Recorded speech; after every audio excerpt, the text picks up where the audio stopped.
Focus reality and agro farming వారు premium farm land projects మన పొలం ఫేజ్ 1, 2 మరియు 3 కంప్లీట్ చేసుకొని మన పొలం phase 4 Wasar village at Narayana Khed లో ఆగస్టు 15 ఇండిపెండెన్స్ డే రోజు గ్రాండ్ లాంచ్ చేయడం జరుగుతోంది.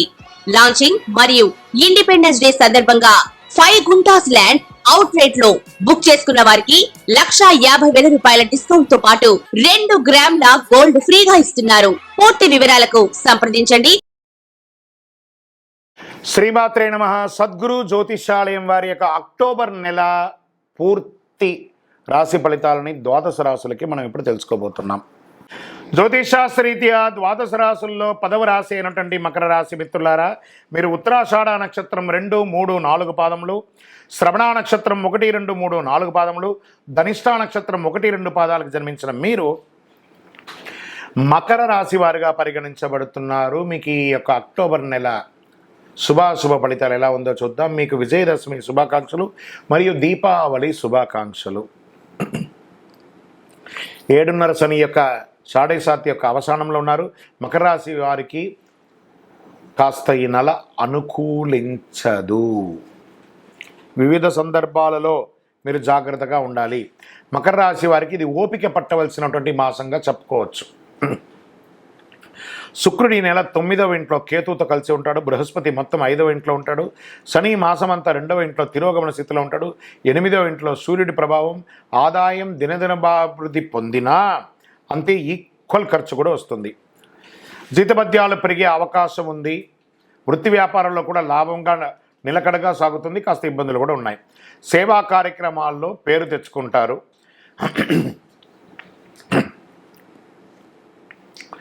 ఆర్థికంగా మిశ్రంగా ఉంటుంది చెప్పచ్చు. ధనపరంగా ఎవరికి వాగ్దానాలు చేయకండి. ఉచిత వాగ్దానాలు మీ యొక్క గొప్పలు ఇప్పుడు చేయకండి. మకర రాశి మిత్రులారా, ఎవరితోనూ మీ యొక్క వ్యక్తిగత రహస్యాలను చెప్పకండి. ఆహార వ్యవహారాల్లో చాలా జాగ్రత్త. అందులో ప్రత్యేకించి బయట ఆహారం తినేటప్పుడు ఇది నేను తినడం వల్ల నాకు అవసరమా, మంచిదా కాదా అని తెలుసుకుని ఆలోచించండి. మీకు దానివల్ల ఫుడ్ పాయిజన్స్ అయ్యే అవకాశాలు ఉన్నాయి. దాని హెల్త్ ఇష్యూస్ వచ్చే అవకాశాలు ఉన్నాయి. దంపతుల మధ్య అన్యోన్యత లోపం అవుతుంది. ఆకస్మిక ధనలాభం ఉంటుంది, వస్తుంది, మళ్ళీ అదే ఖర్చు వస్తూ ఉంటుంది. ఉద్యోగస్తులకు పనిభారం పెరిగినప్పటికీ మీ సహోద్యోగుల దగ్గర నుంచి మీకు తెలియకుండానే మీరు చేసే గాసిప్సే మీకు నెగిటివ్గా వచ్చే అవకాశాలు ఉన్నాయి. సహోద్యోగులతో మాట్లాడేటప్పుడు ఒకసారికి 10 సార్లు ఆలోచించి మాట్లాడండి. కొందరికి ప్రమోషన్స్, జీతాల పెంపు వంటిది అవకాశాలు గట్టిగా ఉన్నాయి. మళ్ళీ చెప్తున్నాను, గాసిప్స్లకి దూరంగా ఉండండి. వృత్తి వ్యవహారాలు బాగుంటాయి. అనుకున్న దానికంటే ఆదాయాలు బాగానే ఉంటుంది చెప్పచ్చు. ప్రభుత్వ లైసెన్స్ వంటిది పొందడంలో జాప్యమయ్యే అవకాశాలు కూడా కనబడుతున్నాయి. ఆకస్మిక ఖర్చులు, రుణం కూడా తీసుకునే అవకాశాలు ఉన్నాయి. రోలర్ కోస్ట్ ఉంటుంది చూస్తారా, అలా ఉంటుంది ఖర్చు ఈ నెల. ఇబ్బందులు కూడా అలా ఉంటాయి, జాగ్రత్త. మాస ప్రారంభంలో తల్లిదండ్రుల అభిప్రాయ భేదం వచ్చే అవకాశం ఉన్నాయి కాబట్టి ఓపిక పట్టండి. జీవిత భాగస్వామితో పిల్లల ద్వారా సంతోషకరమైనటువంటి వార్తలు అందుకుంటారు. సోదరులతో అభిప్రాయ భేదాలు రావచ్చు. సోదరులతో ఏర్పడిన చిన్న వివాదాల పరిష్కారం అవుతాయి. మాస ద్వితీయం తర్వాత కుటుంబంలో సంతోషం ఉంటుంది. మిత్రుల విషయంలో ప్రయోజనం పొందుతారు. ఆస్తుల విషయంలో కొంత ఓపికతో వ్యవహరించండి. ఆఫీస్కి వెళ్ళే మహిళలు కాస్త మీ యొక్క సహ ఉద్యోగులతో జాగ్రత్తగా ఉండండి. శారీరకమైనటువంటి ఇబ్బందులు వచ్చే అవకాశాలు, డ్రైవింగ్ చేసేటప్పుడు చాలా జాగ్రత్త. పెనాల్టీస్ వచ్చే అవకాశాలు ఉన్నాయి. రాత్రి ప్రయాణాలు మానుకోండి. ఆస్తుల విషయంలో కొంత ఓపిక అవసరం. సోదరులతో ఏర్పడిన చిన్న చిన్న వివాదాలు పరిష్కారం అవుతాయి. జీవిత భాగస్వామి నుండి ఆనందం అద్భుతంగా ఉంటుందని చెప్పచ్చు. నూతన ఉద్యోగం కోసం ప్రయత్నం చేసేవారికి ఈ నెల కాస్త ఆలస్యమయ్యే అవకాశాలు ఉన్నాయి. కొలెస్ట్రాల్, ఊబకాయం లేదా కడుపు సమస్య వంటి ఆరోగ్య సమస్యలు వచ్చే అవకాశాలు ఉన్నాయి. విద్యార్థులకు విద్యాపరమైనటువంటి ఫలితాలు గణనీయంగా మొదటి భాగం జరుగుతుంది. ద్వితీయం చాలా ఇబ్బందిగా ఉంటుంది, జాగ్రత్త. రాజకీయ నాయకుడికి ఇది కాస్త మిశ్రమం అని చెప్పచ్చు.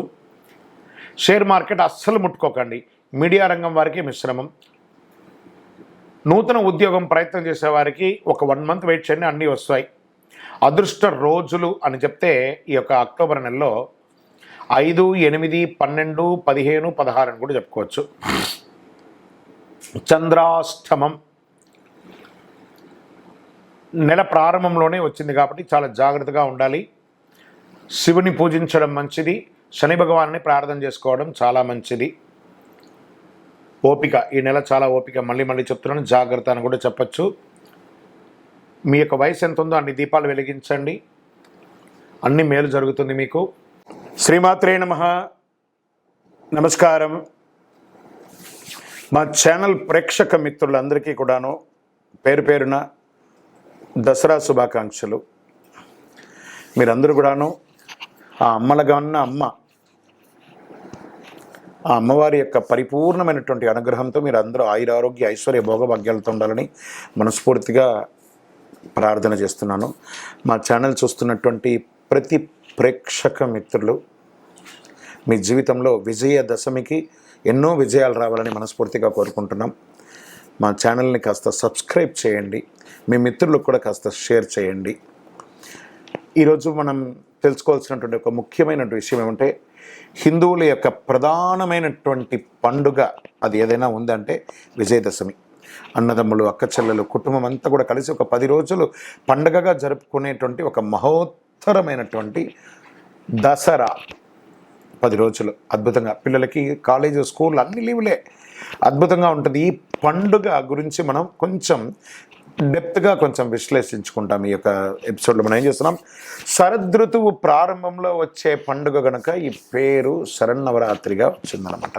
దీని ప్రజలందరూ అంగరంగ వైభవంగా, ప్రతి భక్తులు అంగరంగ వైభవంగా దీన్ని జరుపుకుంటూ ఉంటారు. ఆశ్వీజ శుద్ధ పాడ్యమి నుండి 9 రోజులు దేవీ నవరాత్రులు, 10వ రోజు విజయదశమి కలిసి దసరా అంటారు. ఈ దసరాత్రి అనే పదానికి, వ్యవహారానికే ఈ దసరా అని చక్కగా మనకు హైందవ సంప్రదాయంలో వచ్చిందనమాట. దీనికి మరో పేరు కూడా ఉంది, దసహరా.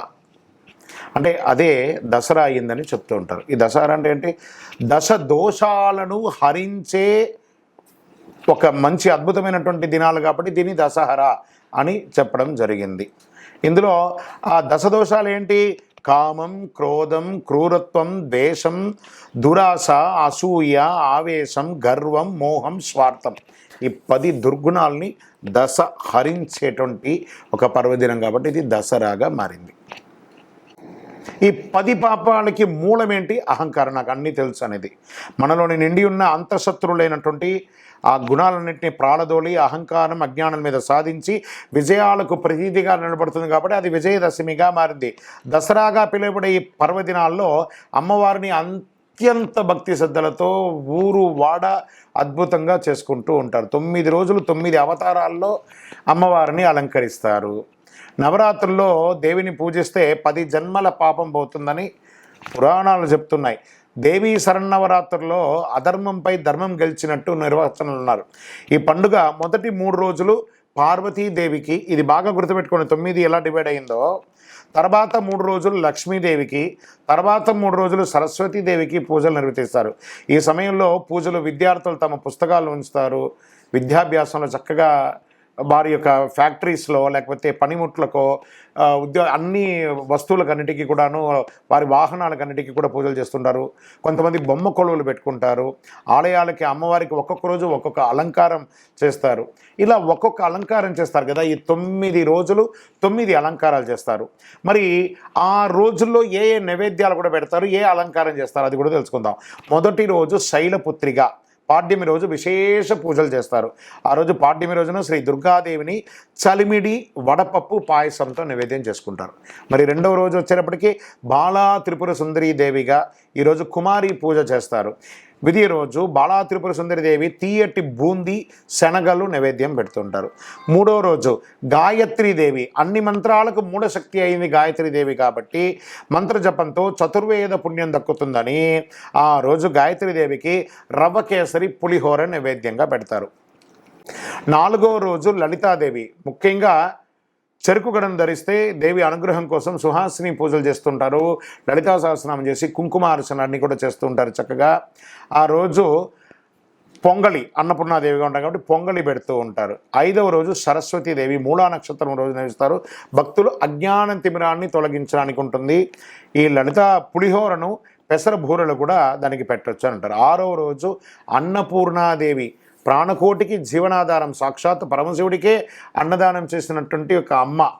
అలాంటి రోజు బెల్లం లేదా పంచదారతో చేసిన క్షీరాన్నాన్ని నైవేద్యం చేయొచ్చు అంటారు. తర్వాత 7వ రోజు మహాలక్ష్మిగా గజరాజు సేవిస్తుండగా అమ్మవారి దర్శనం కలుగుతుంది. డోలాసురుడు అనే రాక్షసుని సంహరించి శరన్నవరాత్రుల్లో మహాలక్ష్మిని పూజిస్తే సర్వమంగళ యోగాలు దక్కుతాయి. ఆ రోజు అమ్మవారికి కొబ్బరి, శనగపప్పు, బెల్లము ఇవన్నీ కూడా పెట్టి అమ్మవారికి ఇష్టమైనటువంటి చక్కెర పొంగలి, దద్యోదనం, పులిహోర నైవేద్యం పెడితే చాలా విశేషంగా ఉంటుంది. 8వ రోజు దుర్గాదేవి, దుర్గతను నివారించే పరాశక్తి మహాస్వరూపాల్లో మొదటిది దుర్గాదేవి. అమ్మను అర్చిస్తే శత్రుపీడ పోతుంది. ఎర్రని వస్త్రం, ఎర్రని అక్షింతలు అమ్మవారికి సమర్పించాలి. అంత అద్భుతం తెలుసా. ఆ రోజులో అమ్మవారికి ఆ దుర్గాష్టమి రోజు గారెలు, నిమ్మరసం కలిసి అల్లం ముక్కలన్నీ పెడతారు. అదే రోజు కొన్ని ప్రాంతాల్లో అద్భుతంగా దుర్గాష్టమి చాలా విశేషంగా చేస్తారు. ఇంకో కొన్ని ప్రాంతాల్లో, మన తెలంగాణ ప్రాంతంలో అయితే ఏం చేస్తారంటే సద్దుల బతుకమ్మ అంటే చాలా విశేషం. ఆ పూల వరుసలన్నింటినీ కూడా చక్కగా పెట్టి అమ్మలు అందరూ కూడాను చక్కగా సద్దులు తీసుకుపోయి అమ్మవారిని తయారు చేసి పూలతో చక్కగా ఆ నీళ్ళలో కలపడం ఇవన్నీ జరుగుతూ ఉంటుంది. ఒక్కొక్క ప్రాంతీయ పద్ధతిగా ఒక్కొక్క రోజుగా ఇలా. 9వ రోజు మహిషాసుర మర్దిని. నవరాత్రుల్లో మహోగ్ర రూపం అంటారు. అమ్మవారు విల్లు అంబు చేతులు పెట్టుకొని పులి పెట్టేసుకొని ఆ యొక్క మహిషాసురుని సంహరిస్తున్నటువంటి రూపంలో మహోగ్ర రూపం. అందుకే మహర్నవమి అని అంటారు దీన్ని కూడాను. ఈ అమ్మవారిని ఆరాధిస్తే భయాలన్నీ తొలగిపోతుంది. ఆ రోజు అమ్మవారికి చక్ర పొంగలి పెట్టడం, మహిషాసురమర్దినికి చక్ర పొంగలి పెట్టడం అనేది చాలా విశేషంగా చెప్పడం జరుగుతుంది. అమ్మవారి యొక్క 10వ రోజు రాజరాజేశ్వరి దేవి. అమ్మవారికి చివరి అలంకారం మహాత్రిపుర సుందరి రాజరాజేశ్వరిగా, అపరాజిత దేవిగా, అనంత శక్తివంతమైనటువంటి శ్రీ చక్రానికి అమ్మవారి అధిష్టాన దేవత. లలితా సహస్రనామంతో ఈలో చెప్పబడింది. అందు ఏం చెప్పారు? సుమేరు మధ్య శృంగస్తే శ్రీమన్ నగరనాయిక. అలాంటి అమ్మవారిని ప్రార్థన చేసుకొని అద్భుతంగా దసరా, ఆ అద్భుతమైనటువంటి విజయ దశమి రోజు, విజయదశమి రాజరాజేశ్వరి అమ్మవారికి పులిహోర, గారెలు ఇవన్నీ కూడా పెట్టుకోవచ్చు. ఇవన్నీ కూడాను ఆ అలంకారం, ప్రసాదం అన్నారు. మరి ఈ యొక్క నవరాత్రి యొక్క విశేషాలు ఏంటి? ఎందుకు ఇవన్నీ చేస్తున్నారు అని అంటే, పూర్వం దేవదానవులు పాల సముద్రం వధించేటప్పుడు అమృతం వచ్చింది. ఈ శుభముహూర్తాన్ని విజయదశమి కూడా వచ్చింది. ఆ అమృతం వచ్చిన రోజే విజయదశమి. ఇది ఒక రోజు. శ్రవణ నక్షత్రం కలిసి ఆశ్వీజ దశమికి విజయ సంకేతం ఉన్నది కాబట్టి అందుకే దీన్ని విజయదశమి అని కూడా పేరు చెప్తారు. ఏ శుభకార్యమైన తిథి, వార, నక్షత్రం, ఏమకుండా దుర్ముహూర్తం, వర్జం ఏది చూడకుండా చేసే ఒక అద్భుతమైనటువంటి శుభముహూర్తం సంవత్సరంలో ఒక దినం అంటే అది విజయదశమి రోజే. మీరు ఏ పని చేయండి, వ్యాపారం చేయండి, ఉద్యోగం చేయండి, వ్యవహారం చేయండి, ఇల్లు కట్టండి, భూమి పూజ చేయండి, ఏది చేయండి, దీనికి ముహూర్తం చూడక్కర్లేదు, ఏది లేదు, ఆ రోజు అన్నీ చేయొచ్చట. ఎందుకంటే విజయమే దశమి. ఆ రోజు విజయం ఉన్నటువంటి దశమి. ముహూర్తం కూడా అన్ని విచారించకుండా, ఎవరు విచారించక్కర్లేదు, ధైర్యంగా ముహూర్తం చేసుకోవచ్చు. ఈ పండుగ దినాల్లో బతుకమ్మ పండుగను అత్యంత వైభవంగా నిర్వర్తిస్తారు. విజయదశమి నాడే ఉదయాన్నే ఏం చేయాలి మనం? మరి విజయదశమి వచ్చేస్తుంది. ఆ శరన్నవరాత్రులు కూడా చేయాలి, కానీ విజయదశమి నాడు ఏం చేయాలి? తలస్నానం చేసుకోవాలి, మంచి కొత్త బట్టలు వేసుకోవాలి, పూజా మందిరం అంతా చక్కగా తుడిచి, ఇళ్ళంతా కూడా మామిడి తోరణాలతో, మంచి పూలతో అలంకారం చేసుకోవాలి, గడపకు పసుపు, కుంకుమ, పూజా మందిరంలో ముగ్గులతో అలంకరించుకోవాలి, ఎర్రని బట్టలు ధరించి పూజకు రాజేశ్వరి, దుర్గాదేవి ప్రతిమలో, విగ్రహము, పటము, మీకు ఏది ఉంటే, మీ యొక్క పుస్తకము, మీ ఇంట్లో పనిముట్లు ఏమైనా ఉంటే అవే ప్రతి దానికి పూజ చేయండి. ప్రతి వస్తువులోనూ అమ్మవారు ఉంటారట. ప్రతి వస్తువులను అమ్మవారు ఉంటారట. అంతర్థం. ఆ నవరాత్రిలో జరిపే కుమారి పూజలు, సుహాసిని పూజలు, తాంబూలాలు, ఈ యొక్క ఇంటికి పిలిచి అందరికీ కూడా పసుబొట్లు ఇవ్వడం, ఇవన్నీ కూడా చాలా గొప్ప విశేషమైనటువంటిది. ఆ రోజు చక్కగా దీపారాధన, 9 ఒత్తులతో కూడిన నవ్వులు, అంటే 9 రోజుల్లో ఏ ఒక్కరోజు మిస్ అయినా 9 ఒత్తులు కలిపి ఆ రోజు ఒత్తితో దీపం వేయడం. 6 గంటలకు పూజను ప్రారంభించారు. రాజేశ్వరి అష్టక, మహిషాసురమర్దిని, లలితా సహస్రనామం, దేవి ఖడ్గమాల, సౌందర్యలహరి, ఇలాంటి శ్లోకాలన్నీ కూడా చక్కగా చెప్పుకోవచ్చు. ఏవి నాకు తెలియట్లేదండి శ్లోకాలు అవన్నీ కూడా శ్రీమాత్రే నమః అని ప్రార్థన చేయండి, అన్ని కురిపించేస్తుంది అమ్మవారు. అమ్మ చాలా, మనం ఫస్ట్ మనకి ఏదైనా ఒక చిన్న దెబ్బ తాకితే ఏమంటాం? కాలు కింద పడితే ఏమంటాం? అమ్మ నరుస్తాం కదా, మనం వేరే ఏది అనట్లేదు కదా. ఆ అమ్మ ప్రతి అణువులోనూ ఉన్న అమ్మకు మనమందరం కూడా విజయదశమి వస్తుంది. అందరూ కూడా మీ జీవితంలో విజయాలు పొందాలి. మరి ఈ విజయదశమి నాడు శ్రీశైలంలో, విజయవాడ కనకదుర్గ దేవాలయంలో దర్శించుకోవచ్చు, లేదా మీ స్థానికమైనటువంటి దేవాలయాల్లో దర్శనం చేసుకోవచ్చు. కోటి కుంకుమార్చనలు జరుగుతుంటాయి, లక్షార్చనలు జరుగుతుంటాయి, కుంకుమార్చనలు జరుగుతుంటాయి. అన్నిట్లో అవకాశం ఉంటే ప్రార్థన చేయండి. మీరు చూడండి, ఈ 10 రోజుల్లో మీరు పిలవకుండానే ఒక సుమంగళి మీ ఇంటికి మామూలుగా వచ్చేస్తుంటారు తెలియకుండానే. అదే అమ్మవారి యొక్క అదృష్టం అని చెప్పచ్చు. మీ ఇంటికి వచ్చే ఆ సుమంగళిని సాదరంగా ఆహ్వానించి కూర్చోబెట్టి కాళ్ళకు పారాన్ని రాసి పసుపు రాకి బొట్టు పెట్టి వాళ్ళకి పసుపు బట్టలు పెట్టి పండు తాంబూలం అవన్నీ ఇచ్చి వాళ్ళని మర్యాద చేయండి. అమ్మవారే మిమ్మల్ని పరీక్షించడానికి మీరు పిలవకపోయినా ఏదో ఒక ముత్తైదు రూపంలో మీ దగ్గరికి వచ్చేస్తుంటారు. సరే, విజయదశమి నాడు ముఖ్యంగా చేయవలసిన పూజ ఇంకొకటి ఉంది. ఏం పూజ? సమీ పూజ. ఈ సమీ వృక్షం అంటే జమ్మి చెట్టు. అజ్ఞాతవాసంలో ఉన్నటువంటి పాండవులు వారి వారి ఆయుధాలని వస్త్రాలని ఈ సమీ వృక్షంపై తెచ్చారు.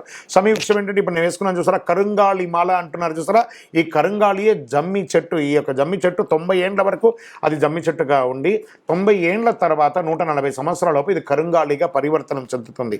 అంత పవర్ ఉంటుందన్నమాట ఈ యొక్క కరుంగాళి మాలకి. అదే చూసారా, ఆ జమ్మికి పూజ చేయడం, సమీ వృక్షంపై దాచుతారట ఈ పాండవులందరూ కూడాను. తిరిగి అజ్ఞాతవాసం పూర్తి చేసేంత వరకు ఆ వృక్షాన్ని పూజించి ప్రార్థించి తిరిగి ఆయుధాలను పొందుతారు. అది అద్భుతం. ఆ జమ్మికి ఆ పవర్ ఎలా వస్తుంది, శక్తి, జయించే శక్తి ఎలా వచ్చిందంటే కరుంగాళికి ఇదే అనమాట. పాండవుల దగ్గర నుంచి కూడా ఇది వచ్చింది. సో ఆ వస్త్రములు కూడా జమ్మి వృక్షంలో దాచారట. అపరాజితాదేవి ఆశీస్సులతో కౌరవులపై విజయం సాధించారని పురాణాలు కూడా చెప్తున్నాయి. అలాగే శ్రీరాముడు విజయదశమి రోజున అపరాజితాదేవిని పూజించి రావణుని సంహరించిన రోజు కూడా అదే రోజు కూడా కాబట్టి ఆ రోజు కూడా విజయదశమిని కూడా చెప్పారు. మరి సమీ పూజ అనంతరం పాలపిట్టను చూస్తే ఆచారం కూడా ఉంది, అందరికీ కూడా పాలపిట్ట చూడాలని. మరి ఆ రోజు ఏం చేయాలి? సమయతే పాపం సమే శత్రు నివారిణి అర్జునస్య ధనుర్ధారి రామస్య ప్రియదర్శిని అని చెప్పి ఆ రోజు జమ్మి పూజ కూడా చేసుకుంటారు. ఆ చెట్టుకు ప్రదక్షిణాలు చేస్తూ పై శ్లోకాలని స్మరిస్తూ ఆ శ్లోకాన్ని రాసుకున్న చీటీలు లేదా మన యొక్క కోరికలు ఏదైనా ఉంటే దాన్ని తీసుకొచ్చి ఆ జమ్మి చెట్టుకి అందరూ పెడుతూ ఉంటారు. ఇది కొన్ని ప్రాంతాల్లో ఉంటుంది, కొన్ని ప్రాంతాల్లో అదే అంత పవర్ఫుల్ అండి. కరుంగాళియే జమ్మి, అంత అద్భుతం అండి. ఈ శ్లోకం రాసుకున్న చీటీలు అందరూ జమ్మి చెట్టుకు తగిలించి వారి వారి కోరికలు చెప్పి 19 ప్రదక్షిణాలు చేస్తూ ఉంటారు. ఇలా చేయడం ద్వారా అమ్మవారి కృపతో పాటు శనిదోష నివారణం జరుగుతుంది. శమికి పూజ చేయడం వల్ల శనికి ఏం చూడడం అదే ఇక అద్భుతం. ఆయన యొక్క వృక్షమే ఇది. ఏం చెప్తాను? దేహి మే బుద్ధి వైషం శని బాధ వినాశాయ ఘోర సంతాపహారిణే కనకాలయ వాసాయ భూతనాదాయ తెనమ. ఏం చెప్తున్నారు? ఈ జమ్మి చెట్టుని పూజించి ప్రార్థన చేయడం ఏమైందో, దేహి మే బుద్ధి వైశిష్ట్యం, దేహి మే నిత్య యవ్వనం, దేహి మే పరమానందం, దేవదేవ జగత్పతే అని ఆ జమ్మి చెట్టుకి పూజ చేయడం జరుగుతుంది. అందుచేత అసాధ్యం సాధ్యమయ్యే చేసుకునే ఒక అద్భుతమైనటువంటి దినం కాబట్టి విజయదశమి మీరందరూ కూడాను ఆయురారోగ్య ఐశ్వర్య భోగభాగ్యాలతో ఉండాలని ఆ అఖిలాండ కోటి బ్రహ్మాండ నాయకుడు శ్రీ ధర్మశాస్త్ర అయ్యప్ప స్వామి వారి 18 అవతారాల దేవాలయంలో కొలువైనటువంటి జీవశాస్త్ర తిరుపతిలో జీవకోణ అనే ప్రాంతంలో ఉన్నటువంటి ఆ స్వామివారిని మనస్ఫూర్తిగా మీకు ప్రార్థన చేస్తున్నాను.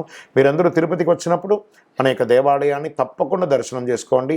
రైల్వే స్టేషన్ నుండి బస్టాండ్ నుండి ఒక 3 కిలోమీటర్ల దూరంలో జీవకోణ అనే ప్రాంతంలో ఉంటుంది. అందరికీ మళ్ళీ ఒక్కసారి విజయదశమి శుభాకాంక్షలు. అందరూ కూడా సంతోషంగా ఉండండి. మీ యొక్క ముఖంలో ఆ చిరునవ్వు పోకూడదని నేను మనస్ఫూర్తిగా ప్రార్థన చేసుకుంటున్నాను. విజయోస్తు. ఈ జ్యోతిశాస్త్రం అనేది పడుతున్న వర్షానికి ఒక గొడుగు మాత్రమే కానీ జ్యోతిష్యం జీవితం కాదు. బాగా గుర్తుపెట్టుకోండి. మీరు మిమ్మల్ని నమ్మండి, మీ కులదైవాన్ని నమ్మండి, మీ ఇష్టదైవాన్ని నమ్మండి. మీరు చేస్తున్న వృత్తి వ్యాపారానికి న్యాయంగా ఉండండి. తప్పకుండా మీ రాశి ఫలితాలు అద్భుతంగా ఉంటుంది. సకల దేవతలు మీకు అనుగ్రహిస్తారు. ఇంకా కొంతమంది లేదండి కొంచెం మానసికంగా మేము ఒత్తిడిగా ఉన్నాము అనుకున్న వాళ్ళు మీ పరిసర ప్రాంతాల్లో ఉన్నటువంటి సద్గురువులను సంప్రదించి మీ యొక్క జ్యోతిష్యాన్ని తెలుసుకోండి. లేదా మా ద్వారా తెలుసుకోవాలనుకుంటున్నారా? దయచేసి చెప్తున్నాను, అర్ధరాత్రి కాల్ చేయడం మానేయండి. 21 వయసు లోపు ఉన్న వాళ్ళు అడగకండి. 60 వయసు ఉన్న పెద్దవాళ్ళు దయచేసి, మీరు అందరూ 60 సంవత్సరాలు పొందినవారు కాబట్టి అసలు అడగకండి. ఇల్లీగల్ అఫైర్స్ వద్దు, ఆర్థికమైనటువంటి సమస్యలు వద్దు, విద్యార్థులు అసలు చేయకండి. ఎవరు తెలుసుకోవాలి? నాకు వివాహం కావాలి, నాకు వ్యాపారం బాగుందా, ఉద్యోగం బాగుందా, నా కుటుంబం బాగుందా, ఇలాంటి ప్రశ్నలు అడగండి. ఈ నెల అక్టోబర్ నెలలో ఎలా ఉందో మీ యొక్క పర్సనల్ జాతకం తెలుసుకోవాలనుకుంటే ఈ కింద కనబడుతున్నటువంటి నంబర్కి వాట్సాప్ ద్వారా మీ పేరు, date of birth, time of birth, place of birth పెట్టండి. నమస్కారం. ద్వాదశ రాశులన్నిటికీ మీరందరూ కూడా ఆయురారోగ్య ఐశ్వర్య భోగభాగ్యాలతో ఉండాలని అఖిలాండ కోటి బ్రహ్మాండ నాయకుడు శ్రీ ధర్మశాస్త్ర అయ్యప్ప స్వామి వారి యొక్క 18 అవతారముల దేవాలయం తిరుపతిలో జీవకోణలో ఉన్నటువంటి ఆ జీవశాస్త్ర స్వామి వారిని దర్శించండి. మీకోసం మేము ప్రార్థన చేస్తుంటాం. తిరుపతికి వచ్చినప్పుడు మన దేవాలయాన్ని దర్శనం చేసుకోండి. రైల్వే స్టేషన్ నుండి తిరుపతి బస్టాండ్ నుండి 3 కిలోమీటర్ల దూరంలో ఉంటుంది. విజయోస్తు. వందే మాతరం, వందే మాతరం, వందే మాతరం. శరణమయ్యప్ప.